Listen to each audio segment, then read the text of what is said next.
Hi, I'm Mike Hamilton and this is NewsJacker. This is our weekly, semi-weekly video blog roundup of the news. As you know, we put out a daily news blast. It is your situational awareness for cybersecurity news. These are the cherry-picked articles and the trends that we thought we'd report on this week. All right, let's talk about Equifax.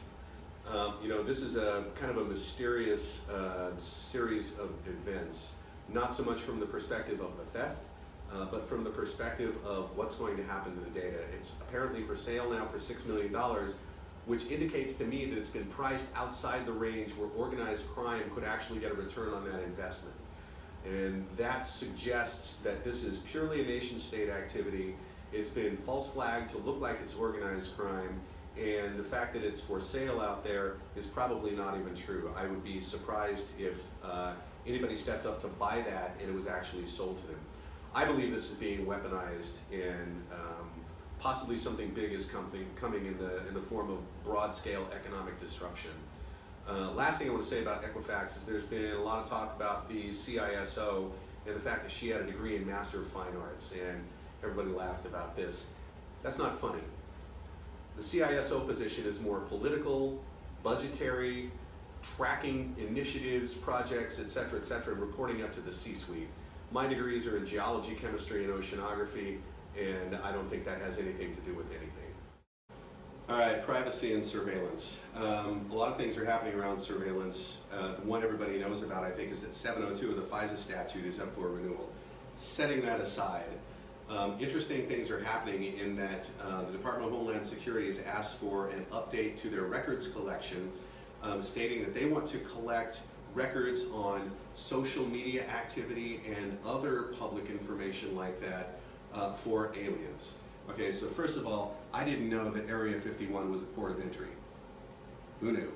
On the other hand, Microsoft and Apple have emerged as the best friends of privacy, largely because I think they didn't create business models that were dependent on ad revenue and the constant surgical tracking of your behavior so that ads can be more and more targeted to you. That kind of creepiness, which makes everything on the internet free, is kind of what got us here. So kudos to you, Apple and Microsoft. One more thing about Apple. Apple has gone so far as to disable bioauthentication for Apple iPhones, iPads, etc. in the event that you're being asked to provide authentication for law enforcement or some other reason. It turns out law enforcement can compel you to give something you are, my eye print, my fingerprint, etc. They cannot compel you to give a password or a PIN. And Apple, in doing this, actually has put in a technical control for privacy. Thanks, Apple. This week in data breaches. Wow. So Equifax is so last week. This week it's the SEC, Deloitte, and Sonic Drive-In. Clearly, Deloitte should go out and hire Ernst & Young to help them with this problem because I think they need an auditor. I think the take-home here is that in the United States of America, there are no records left to steal. And we really need to start thinking about the economic hit that may be following, given that these records can be collected and weaponized, and the infrastructure disruption, which is actually a much bigger issue than I got another letter from my credit card company.